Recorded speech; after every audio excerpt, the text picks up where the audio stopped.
A reading from 1 Corinthians. Hear what God's Spirit is saying to you. For we know only in part, and we prophesy only in part. But when the complete comes, the partial will come to an end. When I was a child, I spoke like a child. I thought like a child. I reasoned like a child. When I became an adult, I put an end to childish ways. For now we see only a reflection as in a mirror, but then we will see face to face.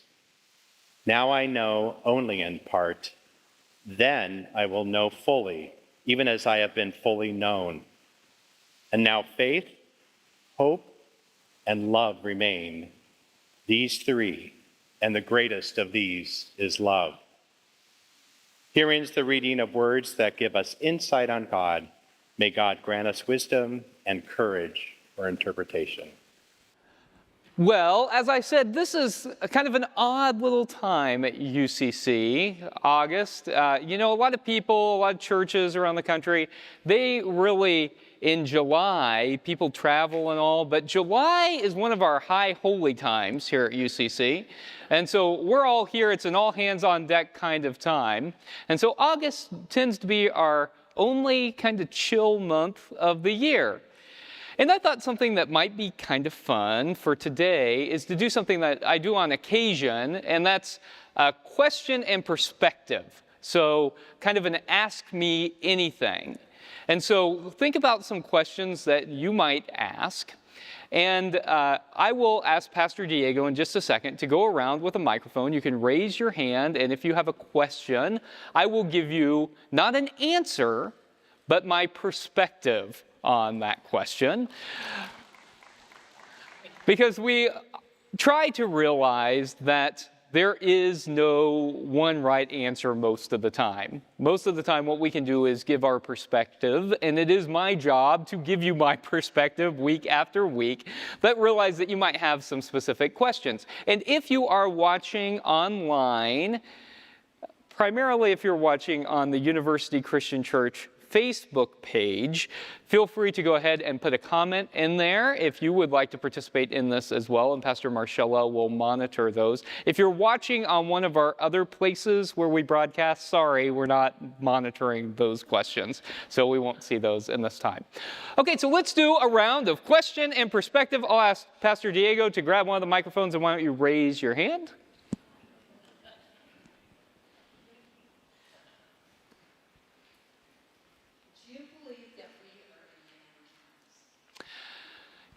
I think that in first century Judaism, there was a notion of apocalypticism that was growing.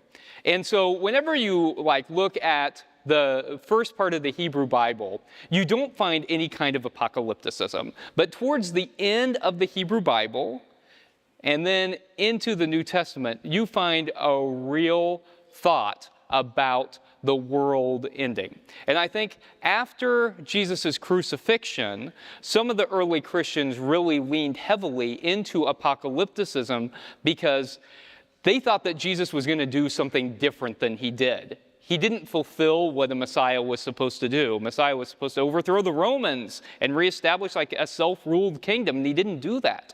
And so his disciples really, I think, felt a sense of despair initially about that.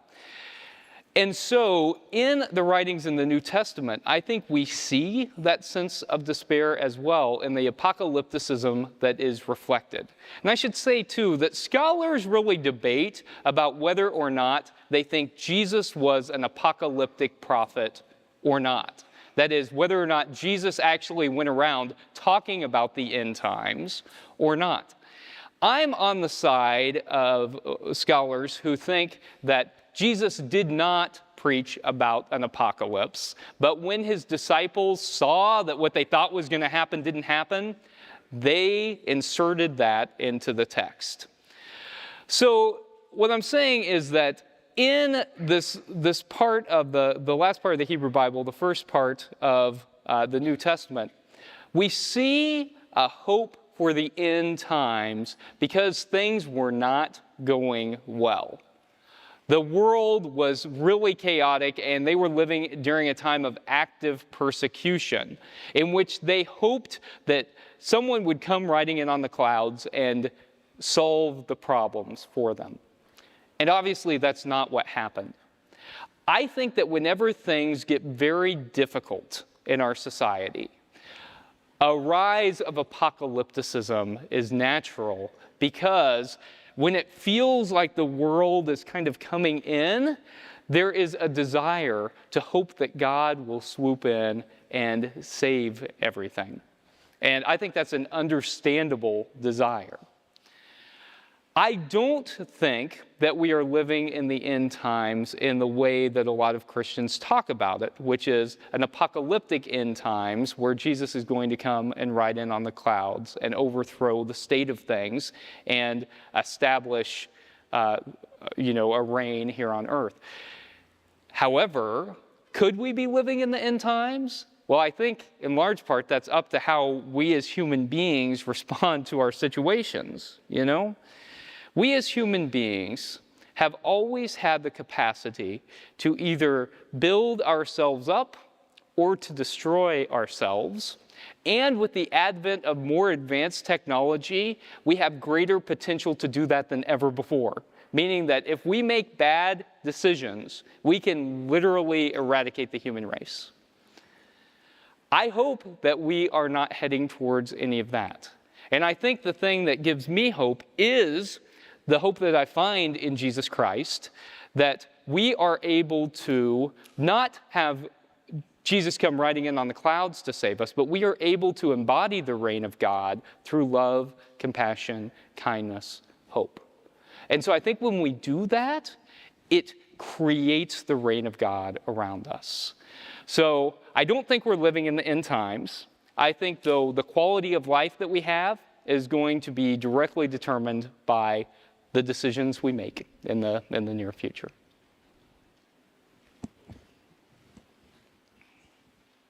Pastor, there's a phrase in the Bible that says we are three persons, God is three persons in one. Where did that come from? So Trinitarian language is, I should say, the concept of the Trinity was developed later than New Testament times. That said, and disciples have always had an interesting relationship with the Trinity. And so we're a part of the Christian Church Disciples of Christ. We're a part of the United Church of Christ, part of the Progressive Christian Alliance. I think the United Church of Christ has always been a little more comfortable with Trinitarian language.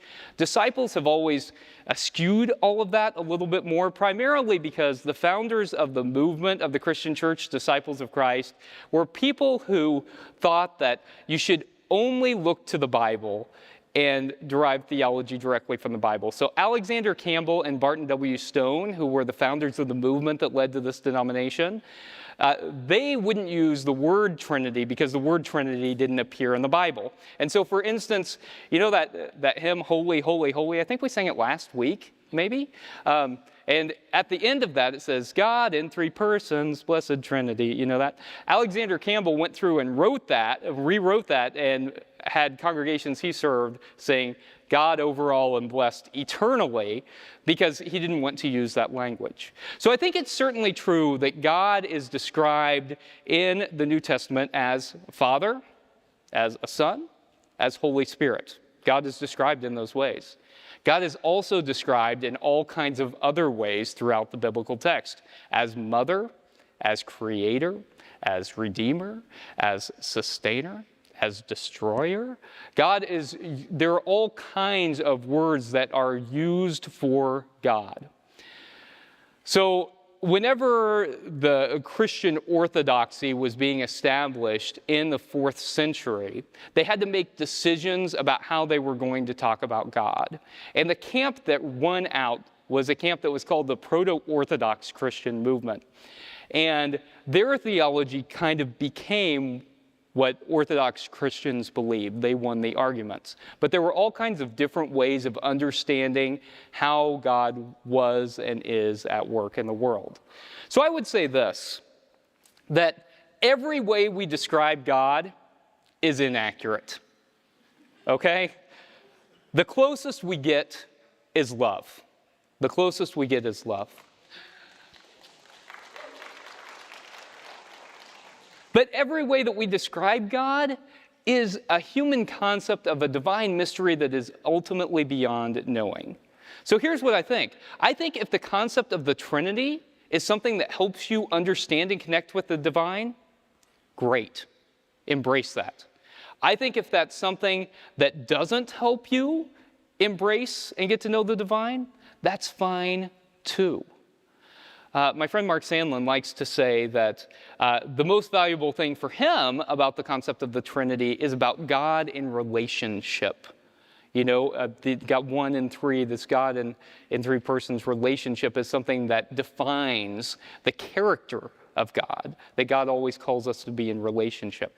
And I like that. I'm not Trinitarian myself, but I think that is a valid way of understanding God. I think being a Unitarian or other understandings of God is also a valid way of understanding God. So I think it's whatever is right for you on your faith journey, but I will say that the concept was something that was developed and finalized kind of in the 4th century. Okay, Pastor Diego? Yes, Yeah. I have a question. Yeah. I want to know something very personal. How do I work around hating somebody? Yeah. It's a great question, I think, particularly right now. You know, this week I did a video on social media in which I pointed out that the phrase, love the sinner, hate the sin, is not a biblical statement. Like, first off, it's not in the Bible. And second of all, it doesn't embody the radical love to which we are called by Jesus. And I was, of course, primarily talking about the way that that's used to bash people over the head because of their sexual orientation or gender identity. And some folks, after that video, sent messages and they said, okay, but how can we love somebody and hate the things that they do? And they said, for instance, how about politicians? Aren't we supposed to hate the things that they do? And I think that there's a fundamental difference here, right? Whenever we're talking about someone because of their sexual orientation or gender identity, we're talking about a part of that person that is intrinsically part of who they are, of how God created them to be. It's a part of their being. Okay, so you can't say that you're going to hate that part about somebody and still love them because you're not really loving them, right? Hating a part about somebody that is intrinsic to who they are is hating that person. However, when people choose to do things that actively oppress others, that is not hating an intrinsic part about them. That is hating their actions that are hurting other people. You see, that's an important distinction, okay? So I think one way that we focus on not hating other people is we try to see absolutely everyone, even those who are the most difficult to see this in, to see them as children of God with worth and dignity, but still be able to name what those people are doing as anti-Christ, right? As anti the teachings of Jesus Christ. So I think Jesus knew that hatred and greed and resentment and all of that stuff was stuff that was like toxic to the soul. And that's one of the reasons why whenever people said, Jesus, how many times should we forgive? 7 times? And he said, no, 70 times 7 times, you know? Don't count. It wasn't because the person deserved forgiveness. It was because if you don't forgive, then that bitterness, it eats you up inside, okay? It was about our own personal journey, our own personal spirituality. So there's no easy way not to hate. But I think it is a spiritual practice to which we are called, in which we are always called to try to see absolutely everybody as a child of God, and to differentiate who that person is as an individual versus how they act. My suggestions. Pastor, hold on. No, I don't have much, but I got something to say. Yeah. Why is it that pastors do not express the physical look of Christ? I've been to many churches, and they don't say anything about his hair being like lamb's wool or his skin being bronze. Yeah. But they say Jesus is that all white. Why do Yeah. pastors, they express that? Yeah. They don't express the real. Okay, so the question is, for those who couldn't hear or for those who are online, that why is it that churches don't talk about Jesus' physical appearance, and predominantly in the United States, when they're talking about Jesus' physical appearance, they present him as white, right? And, you know, there was this, at one of the churches I was a part of, there was this big painting that had Jesus with blonde hair and blue eyes and the crown, you know the one, he's carrying like the lantern, he's like knocking on the door. And Shauna and I called that the Nordic Jesus, Santa Claus Jesus there. I think one of the reasons that churches have gotten away with this is that we don't actually get any physical description of the historical Jesus in the New Testament. The verses to which Floyd is referring are found in the book of Revelation, in which John is talking about a cosmic Christ. But in those verses, John describes Jesus as having hair as if of wool, white as wool, and bronze skin, so darker skin. And that is the only description of Jesus that we get in the entire New Testament. Why do churches not describe Jesus in that way? Racism. Floyd?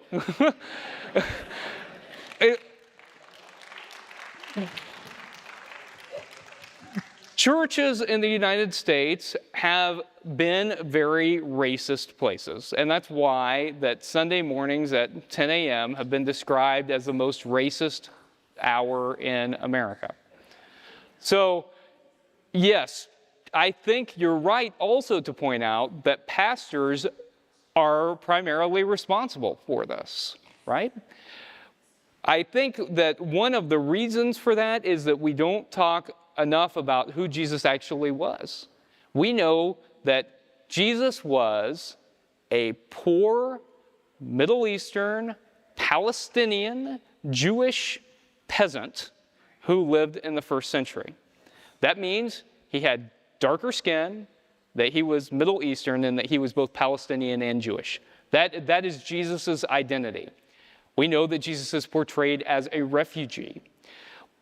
Jesus in the text is marginalized in pretty much every way, and yet we want to make Jesus in the United States this white Jesus. And so I have compared this in articles to the white nationalist Jesus versus the historical Jesus. And the white nationalist Jesus, which is continuing to gain momentum right now, you might also call it the MAGA Jesus, is the Jesus who has blonde hair and blue eyes, who cares about everybody being rich, who doesn't want any outsiders in this country, who just wants people to be able to make money and live a comfortable life, compared to the historical Jesus who welcomed absolutely everyone, who was brown, and who said that the last shall be first and the first shall be last. He was talking about a radical social order. And so I think one of the things that churches need to do is do a much better job of talking about who the historical Jesus was, because one thing we can say for sure is that he wasn't white.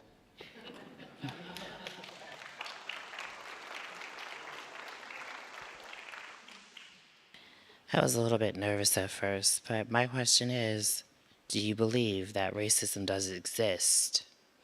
That racism does exist? I think absolutely. I think that there had been this narrative primarily with white Americans, that we were post-racist. Did any of you ever hear this stuff? Like that we're in a post-racist society, and obviously it was only white people saying this because people of color knew that was a load of crap, right? That's you can't actually believe that, but a lot of white people did, and it would come in more subtle ways too, like, oh, I don't see color, right? I'm colorblind, But of course, everybody sees color because we have eyes, right? I mean, you may have different levels of baggage with racism, but many of us have our own internal racism that we have to deal with and that we have to do work around identifying. I think one of the most dangerous things is whenever we pretend like it's not there, or we refuse to see things that we've done or ways that we've acted that have hurt other people. A part of being a Christian is recognizing those things that we have done wrong or places we have missed the mark, right? That's what sin means. It means missing the mark. Like if you were in like archery and you didn't hit the target, that's what sin means. It means missing the mark. And so I think racism is certainly something that we miss the marks on in ways that are subtle. It's not like a lot of, there is of course a growing movement of people who are outwardly racist, but I think even people who are trying to do better need to still do the work to say that, yes, these are places where I messed up, places I can do better. And I think certainly systemic racism is inherent in our society. You can't argue with statistics of, deprivation of generational wealth through the institutions of slavery, or through institutionalized racism and discrimination and redrawing maps and gerrymandering and all that. You can't argue with that. That's just a part of our history. And so I think we also are continuing to see racist policies enacted, even more boldly than we have in a long time. What's the immigration stuff about? It's about racism. The Voting Rights Act, Civil Rights Act, what's all the talk about getting rid of all that about? It's about racism, okay? So yes, it certainly exists. And I think to connect your point, Chris, to Floyd's, I think one of the things that helps dispel that is whenever we recognize that the person who we say that connects us closest to God, Jesus, was certainly not a white American, is something that helps us to say, how can we follow this Middle Eastern Jewish peasant while racism exists in our society? So, very complicated, I know. Okay, Reverend, I have two questions. Yeah. One is relating to the racism. Mm-hmm. Okay, every time I go out somewhere, I see pictures of Jesus in different ways of dressed. Yeah. So I'm wondering, at least I don't see Jesus dressed in a burnous. I see him as a regular man with the robe and crown, as you were saying.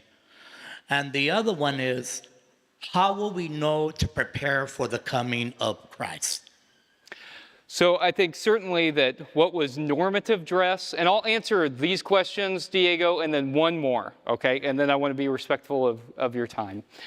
So certainly Jesus would have worn the normative dress at the time in the Roman Empire in the first century. What most people wore was kind of a plain white robe. So that's one of the reasons that pastors a lot of times will wear what's called an alb, the robe that we wear with a little rope around.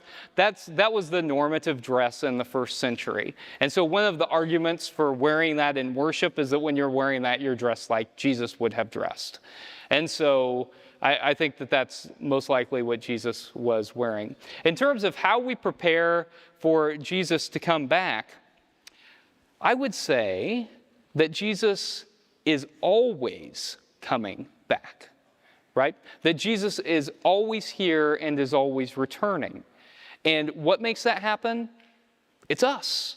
right? So I think whenever we open our hearts to the teachings of Jesus Christ and we live out the teachings of Jesus in our lives, that's resurrection, folks. Whenever you are out there doing good work, that is resurrection. That is Christ living in the world.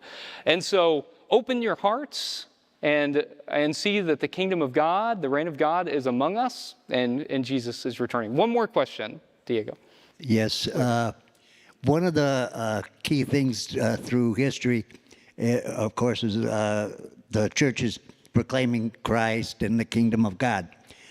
My biggest question is, what is sin? The way they've handled sin, too, has mixed us up quite much. Yeah.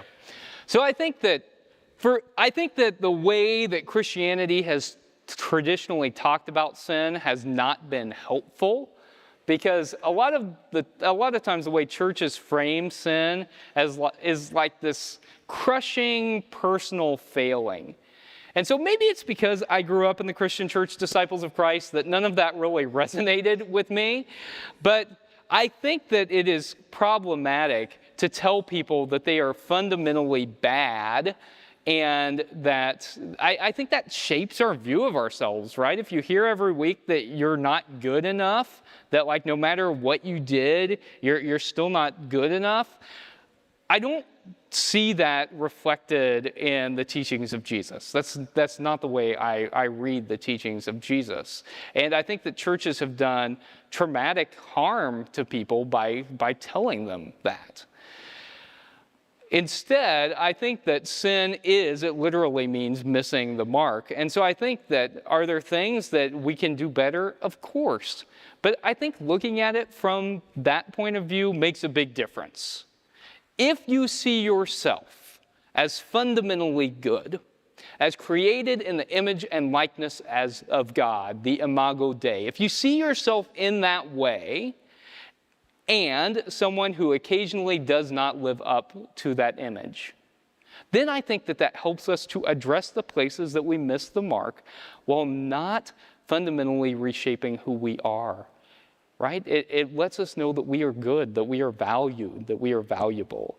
And so I think in terms of personal sin, that's a better way to look at ourselves as fundamentally good, as God looking out at all of creation as in Genesis 1 and saying, "You are good. This is good. I have done good work." So hear that, folks. You are fundamentally good. And there are places where we miss the mark and we can do better. And we recognize those and we try to do them. That's a part of living faithfully. Then I think, Larry, there's also systemic sin that exists in our world. And systemic sin is inherent in the structures that we live in. For instance, there is certainly systemic sin in the racism inherent in the criminal justice system, right? In the prison industrial complex. You can't look at our society and see the statistics of percentage of people of color who are in the United States today versus the percentage of people of color who end up in prisons and think that is just. It is inherently unjust. You know, Michelle Alexander talks about that in her book, The New Jim Crow. And if you haven't read that, I would recommend it. She talks about how young black men in particular in our society, we feed directly from their schools to the prison pipeline. And it's because of discrimination. It's because of racism. And it's because of a for-profit prison system that benefits from people being there. So these are things, this is sin, right? I think we name that as sin. This is not just a failing. This is sin that our society has engaged in. And the only way that we address that is through policy change.